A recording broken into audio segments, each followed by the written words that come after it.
Session దాని తర్వాత సమావేశాల్లో పాల్గొని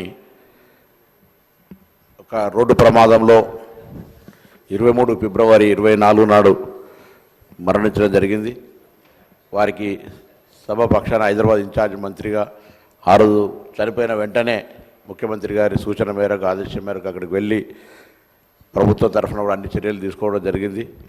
వారి ఆత్మకు శాంతి చేకూరాలని ఆ భగవంతుని ప్రార్థిస్తూ మరి సాయన్న గారు కూడా కరెక్ట్గా కనీసం 4 రోజుల ముందు అంటే ఒక సంవత్సరం 4 రోజులు తక్కువ ఒకటే సంవత్సరం లోపల ఇద్దరు మరణించినారు.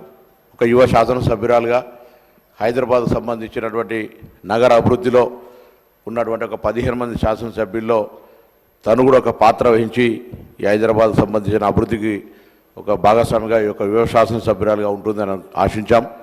కానీ ఆకస్మికంగా జరిగిన ఇంతకుముందు గౌరవ ముఖ్యమంత్రి గారు చెప్పిన మిగతా గౌరవ సభ్యులు చెప్పినట్టుగా విధి వెంటాడినట్టుగా 2-3 ప్రమాదాల నుంచి బయటపడి చివరికి రోడ్డు ప్రమాదం లోపల మృతి చెందినటువంటి పరిస్థితి దృష్ట్యా మరి వారి మరణం మనందరికీ కూడా తీరలోటు. వారి కుటుంబ సభ్యులకైతే మరి సాయన్న గారు కానీ మిగతా ఇవన్నీ కుటుంబంలో జరిగిన పరిణామాల పట్ల తీవ్ర సంతాపాన్ని వ్యక్తం చేస్తూ వారి ఆత్మకు శాంతి చేకూరాలని ప్రార్థిస్తాను.